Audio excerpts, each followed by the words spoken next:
नमस्कार दोस्तों, मैं हूँ राज शिकारी। आज तारीख है नवंबर 3 वर्ष है 2024। तो दिवाली को गए हुए लगभग 1-2 दिन होने आए हैं और नया साल 2081 शुरू हो चुका है हिंदू नव वर्ष के रूप में। इस दिवाली पे एक जो प्रॉब्लमेटिक चीज जो देखने को मिली वो ये कि मार्केट में इतनी चहल पहल नहीं देखने को मिली, इतनी खरीदारी वगैरह नहीं हुई। और खास करके मैं बात करूं कार मार्केट वगैरह की, तो कार मार्केट भी एक तरीके से वीरान पड़ी हुई है, इतनी बिक्री नहीं हुई जितनी पहले हुआ करती थी। दूसरी तरफ मैं बात करूं तो जो शेयर मार्केट है उसे लकवा मार गया है और वो सीधा नीचे गिर रहा है लगातार। निफ्टी 7.5% से भी नीचे गिर चुका है पिछले एक महीने में। और ये सारी चीजें मिलके इसमें कुछ कंपनियों के बयान भी आए, नेस्ले वगैरह के, नेस्ले और फिर एशियन पेंट और बाकी कंपनियों के कुछ अधिकारियों ने कहा कि भारत का जो मध्यम वर्ग है, जो मिडिल क्लास है, वो कम हो रहा है, वो खरीद नहीं रहा है। अब सवाल ये है कि मिडिल क्लास खरीद नहीं रहा तो मिडिल क्लास कहीं तो जा रहा होगा ना, या तो गरीब हो रहा होगा या तो अमीर हो रहा होगा। अगर वो अमीर भी होगा तो खाना पीना और खर्चा करना बंद तो करेगा नहीं, ऊपर से खर्चा बढ़ जाएगा। अगर मान के चलो मिडिल क्लास अमीर हो गया तो उसके खर्चे करने की सीमाएं बढ़ जाएगी। तो अमीर होने से हो सकता था कि मार्केट अच्छा चलता, खरीदी दबा के होती, बिक्री दबा के होती, मगर ऐसा नहीं हुआ। ऊपर से इसका उल्टा हो गया, लोगों ने खरीदी कम की है। इसका मतलब एक तरीके से यही है कि हमारा जो मध्यम वर्ग था, मिडिल क्लास था, वो कहीं ना कहीं गरीब क्लास में चला गया है। वो खरीदने के परिस्थिति में नहीं रहा है कि वो खरीद सके।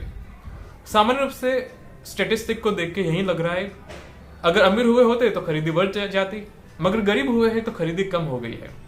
और ये किसी एक कंपनी की बात नहीं है, नेस्ले ने भी कहा, एशियन पेंट ने भी कहा और बाकी कंपनियों ने भी कहा है। इस तरीके के जो उनके बयान है वो, जिससे कि ये साफ साफ दिखता है। अब हो सकता है कि कुछ पार्टी विशेष के लोग आएंगे और कहेंगे कि ये तो केवल राजनीति है। राजनीति एक पार्टी, एक कंपनी की हो सकती है ना, बाकी 3-4 कंपनियों की राजनीति नहीं हो सकती ना। अगर 3-4 लोग कह रहे हैं तो कभी देखो अपने अंदर क्या हुआ है, कभी जानने का प्रयास करो कि कुछ सच है भी कि नहीं है। और चलो कंपनी के लोगों की बात आप ना भी मान लेते हैं कि कंपनी के लोग राजनीति कर रहे हैं, सरकार पर आरोप लगा रहे हैं, तो आप अपने वित्तीय मंत्री से जाके पूछे ना, निर्मला सीतारमण से, जिन्होंने खुद माइक पे कहा, स्टेज पे कहा कि हमारे देश में इतना मेक इन इंडिया क्यों नहीं हो रहा है, हमारे देश में इकोनॉमी बढ़ क्यों नहीं रही है। ये आपके वित्त मंत्री के शब्द है, जाके देख लीजिए, ठीक है।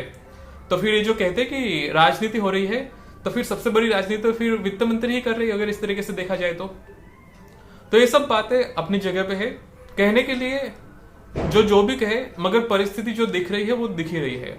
और मैं समझता हूं कि इन चीजों से आप मुंह नहीं मोड़ सकते। बात करते हैं कार की बिक्री पे। कारों की बिक्री क्यों नहीं हो रही है? इसमें बहुत सारी समस्या की चीजें हैं और ये केवल आज की नहीं है, बहुत पहले से है। जब से भारत आजाद हुआ था तब से लेके हमारे देश की जो गरीब मानसिकता है, हमारे देश के लोगों में और हमारे देश की जो नेता लोग हैं उनके अंदर जो गरीब मानसिकता है, उसने हमारे यहाँ एक कार कल्चर को डेवलप नहीं होने दिया। पहले क्या होता था कि लोग दिवाली पे, नए साल पे स्कूटर भी लेते थे, बाइक भी लेते थे, कार भी लेते थे, मगर इस साल मुझे अपने आसपास कहीं भी नहीं दिखा कि लोगों ने कुछ लिया हो। कार, स्कूटर, बाइक कुछ भी नहीं लिया, ऑटो रिक्शा भी नहीं ली। मैं जिस सोसाइटी में रहता हूं, मैं अपने आसपास अपने दोस्त वगैरह, समाज वगैरह में कहीं भी देखता हूं, मुझे नहीं दिखा इस नए साल पे ऐसी कोई चीज। आपको दिखी हो तो नीचे कमेंट करके बताइए। सवाल यह है कि हमारे देश में कारों की बिक्री क्यों नहीं हो रही है? कारों की बिक्री एक इंडिकेशन है, कार नहीं बिकेगी। उसके बाद दूसरा नंबर आएगा बाइक्स वगैरह का, ऑटोमोबाइल, फिर ऑटो रिक्शा वगैरह का, टेम्पो वगैरह का, ट्रक वगैरह का। धीरे धीरे ये चीज बढ़ती जाएगी। अगर आपने कार पे इस चीज को बैलेंस नहीं किया तो कल ऑटो रिक्शा की भी बारी आएगी, मोटरसाइकिल की भी बारी आएगी, ट्रक की भी बारी आएगी और बसेस की भी बारी आएगी, क्योंकि जो खरीदने वाला वर्ग है वो एक ही है। चलते हैं भारत के शुरुआत से लेके। हमारे देश में एक दुर्भाग्य ये रहा है कि लोग ना किसी चीज को औकात से जोड़ के देखते हैं। कोई मोबाइल हो गया, कोई कार हो गई, कोई बाइक हो गया, लोग ये नहीं देखते कि वो एक यूटिलिटी है, वो एक संसाधन मात्र है, एक इंस्ट्रूमेंट है जिससे कि आपको सुविधा होती है। मगर दुर्भाग्य से हमारे देश के लोगों की मानसिकता ये है कि हम चीजों को अमीर, गरीब, उच्च नीच के हिसाब से देखते हैं और इसी के कारण जो टाटा नैनो कार थी वो फेल हो गई। तो यही जो मानसिकता है वो हमारे देश के नेताओं के अंदर भी है, पहले जब विदेशी कार कंपनियां थी, जनरल मोटर्स कहिए, जो अमेरिकन कार कंपनियां थी, इम्पाला वगैरह जो आया करती थी, उसमें से बहुत सारी कार इंपोर्ट करनी पड़ती थी। तो जैसा कि होता है, हमारे देश की जो सरकारें थी उस समय की, उन्होंने इंपोर्ट के ऊपर 100% 200% टैक्स लगाए। और ये केवल कार तक सीमित नहीं था, कार पे तो ये बकवास हो ही रही थी, मगर जो टीवी होते थे, टीवी सेट, उस पे भी 100% के ऊपर टैक्स लगता था। आज भी लग रहा है, ठीक है, बहुत सारी चीजों पे। अब दुर्भाग्य ये है कि हमारे देश की सरकारों को उस समय यह भी लग रहा था कि हमारे देश के लोगों को टीवी नहीं देखना चाहिए। क्यों? क्योंकि टीवी अमीरों की चीज है। यह बहुत ही बकवास और घटिया मानसिकता है। और मुझे दुर्भाग्य के साथ कहते हुए बहुत दुख होता है कि हमारा वही देश है जहां पे रेडियो पे लाइसेंस लिया जाता था। रेडियो पे लाइसेंस लेना पड़ता था। सोच के देखिए आप, जब दुनिया भर में रेडियो पे क्रांति हो रही थी, रेडियो पे कितने प्रोग्राम आ रहे थे, नए नए टीवी शो आ रहे थे, इंफॉर्मेशन भर रहा था, तब हमारे देश में सरकारें रेडियो पे लाइसेंस लगा के बैठी थी। और उसका दुष्परिणाम यह हुआ कि लोग रेडियो खरीदते नहीं थे। दूसरी चीज कि रेडियो पे जो कल्चर बन सकता था, जो इतने सारे रेडियो स्टेशन बन सकते थे, इतनी नई नई चीजें आ सकती थी, वो भी नहीं हुई। उदाहरण के रूप से हमारे पास केवल विविध भारती था और आकाशवाणी, ऐसा कुछ था। बस 1 या 2 रेडियो स्टेशन थे पूरे देश में, जो कि बहुत ही शर्म की बात है। इतना बड़ा देश, इतनी बड़ी पॉपुलेशन, मगर हमने उस चीज को बंद करके रख दिया कि हमें तो ये करना ही नहीं है। उसके चलते हमने एक बहुत बड़ी समस्याओं को भुगता। वो ये कि हमारी जो एक पूरी पीढ़ी थी वो उस चीज का उपयोग नहीं कर पाई। हमारी जो पुरानी पीढ़ी थी वो रेडियो का सही से उपयोग नहीं कर पाई। क्यों? क्योंकि रेडियो पे लाइसेंस था, इसलिए। यही मानसिकता टीवी पे भी थी और यही मानसिकता कार पे भी है। आज की मैं बात करूं, 2024 की बात करूं, हमारे देश की सरकार कार पे 35 से 40 से 45% टैक्स लगाती है। मोटा मोटी आधी से ज्यादा तो टैक्स ही जाता है तुम्हारा कार लेने पे। अगर तुम 10 लाख की भी कार लोगे तो उसके ऊपर आधा % टैक्स है, आधी कीमत के हिसाब से। यानी कि एक कंपनी अगर 10 लाख की कार बेचती है तो उस पर टैक्स मिला के वो कार 20 लाख रुपए की हो जाती है। अब तुम मुझे बताओ, ये कोई लॉजिकल बात थोड़ी है। डबल टैक्स क्यों दे हम, जबकि हम इनकम टैक्स भी दे रहे हैं, पेट्रोल पे भी टैक्स दे रहे हैं, सब जगह पे टैक्स दे रहे हैं, फिर भी हमें कार पे 40 से 45% टैक्स देना पड़ रहा है। क्या ये बंद नहीं होना चाहिए? बिल्कुल होना चाहिए। और इसमें से भी ऊपर से मैं एक और बात करूं तो वो ये कि इस पे एक जो घटिया और गंदी राजनीति हुई है कार को लेके, वो ये कि इन्होंने इसकी लाइफ स्पैन फिक्स कर दी कि 15 साल तक ही एक कार चल सकती। 15 साल तक एक कार चलेगी। 15 साल के बाद उस कार को आपकी इच्छा के बिना रास्ते पे कहीं पे भी देख लिया गया तो उठा के ले जाएंगे और उससे कबाड़ में जाके उसके टुकड़े टुकड़े पर खच्चे उड़ा देंगे 15 साल बाद। फिर वो बाइक हो, कार हो, जो भी हो। तो हमारे देश में लोग सेकंड हैंड भी कार अच्छे से खरीदते हैं, मगर सेकंड हैंड कार कब लोग खरीदेंगे? जब वो 3, 4, 5 साल पुरानी होगी तब। अब उस कार की जो लाइफ बची वो केवल 6, 7 साल, 8 साल बची है। अब तुम मुझे बताओ कौन होगा जो सेकंड हैंड कार खरीदेगा? तो इससे अच्छा कि लोग नहीं खरीदते, कार नहीं खरीदेंगे ना, क्योंकि आपने लाइफ की कार की 15 साल की लाइफ फिक्स कर दी। आप कहते हैं कि 15 साल तक ही कार चलेगी। अगर मैं वही बात रसिया की करूं, रसिया में 50 साल पुरानी कार चलती है, 40-50 साल पुरानी कार चलती है, लाडा इतनी मजबूत और टिकाऊ कार है जो आज भी आपको रसिया में देखने को मिल जाएगी, मॉस्को, सोवियत यूनियन में कहीं पे। तो एक तरफ रसिया है जहां पे 40 से 50 साल पुरानी कार चलाने की अनुमति मिलती है, मगर हमारे देश में, जो कि हमारा देश गरीब है, हमारे देश में केवल 6% लोगों के पास कार है। बाकी 94% पॉपुलेशन के पास कार नहीं है। तुम गरीबी का अंतर देखो, 6% लोगों के पास कार है और हमारे देश की सरकार चिंता करती है कि इन 6% लोगों से कार कैसे छीन ली जाए।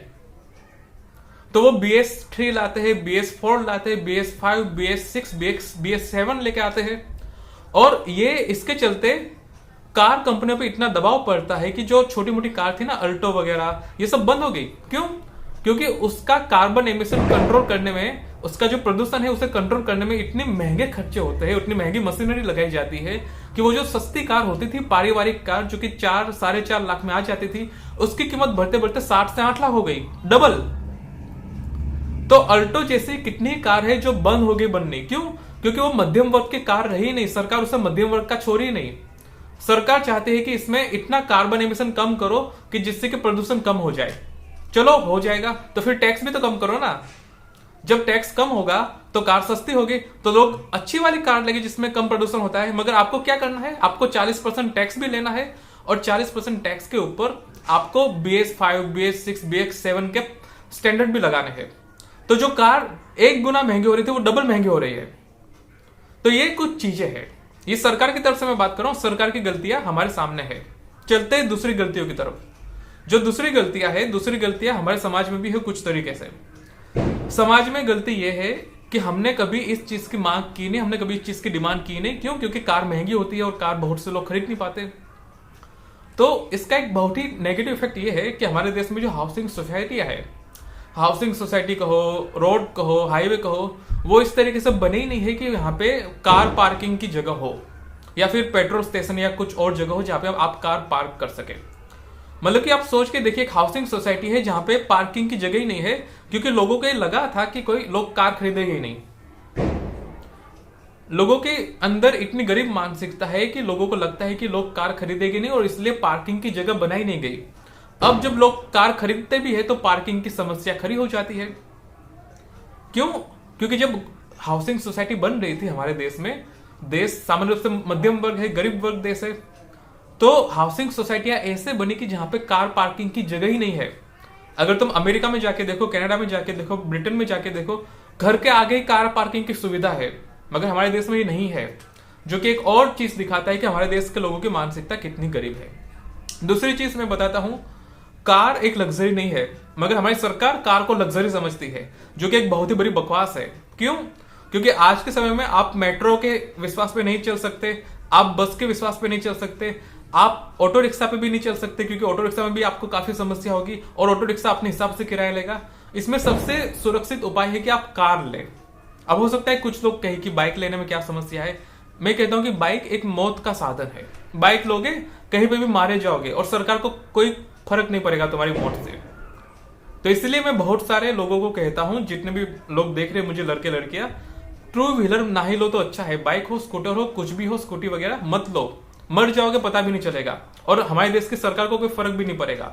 हमारे देश के रोड नियम तो पता ही है तुम्हें, रॉन्ग साइड में लोग आते हैं और तुम्हें मार के चले जाएंगे और उस पर कानून बनेगा रॉन्ग साइड कार चलाने का, कार एक्सीडेंट का। तुम्हारी मौत हो गई, तुम्हारी जान चली गई, तुम्हारा परिवार अनाथ हो गया, तुम्हारी आर्थिक हालत खराब हो गई, मगर वहां पे हत्या का कानून नहीं लगता, वहां पे कानून लगता है रोड एक्सीडेंट का। ये तो खूबसूरती है इस देश की, ठीक है। तो बाइक ना ही ले तो अच्छा है। मैं समझता हूं कि समस्या होती है ऑटो रिक्शा में, बस वगैरह में कुर्सी नहीं मिलती, जगह नहीं मिलती, मेट्रो वगैरह में खड़े खड़े जाना पड़ता है, कभी कभी लटकते जाना पड़ता है, कभी कभी लटकते हुए बाहर गिर जाते हैं, सर पे टूट जाता है। मगर बाइक से तो एटलीस्ट कुछ हद तक सिक्योरिटी है एक तरीके से पब्लिक ट्रांसपोर्ट में। मैं समझता हूं कि पब्लिक ट्रांसपोर्ट बहुत ही एफिशिएंट नहीं है हमारे देश में, पब्लिक ट्रांसपोर्ट बहुत ही खराब है। मगर मैं समझता हूं कि आपको देश के लोगों को यह मांग करनी पड़ेगी कि हमने जो कारों पे 35-40% टैक्स लगा के रखा है, इसको कम किया जाए। इसका जो टैक्स है वो 5-6% हो सकता है ज्यादा से ज्यादा, जो कि बाकी वेस्टर्न कंट्रीज में है।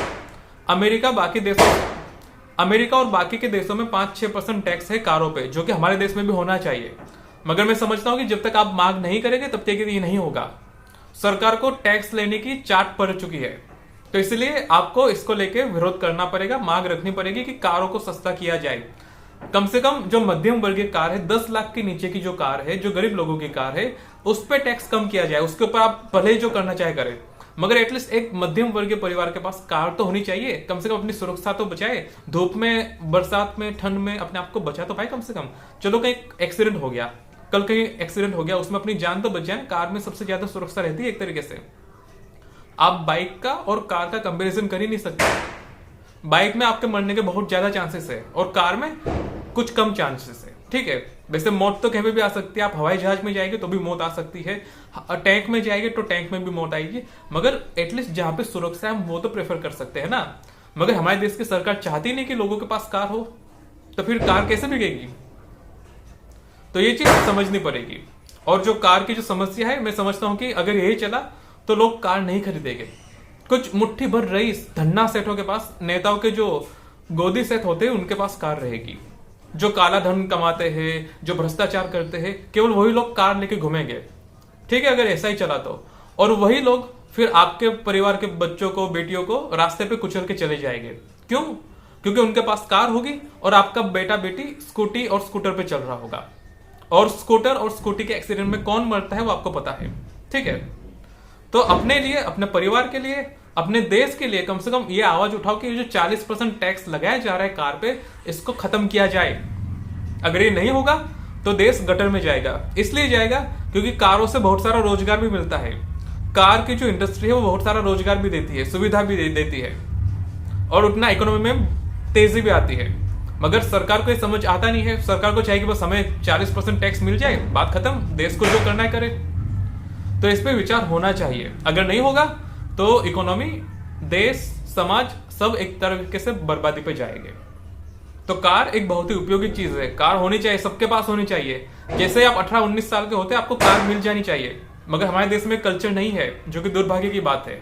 तो इसे बदलने के लिए कम से कम ये मुहिम शुरू करो, इसको लेकर आगे बढ़ो कि हमें कार चाहिए, और उसके लिए सरकार अपने रोड़े अटकाना बंद करे उस कार खरीदने में।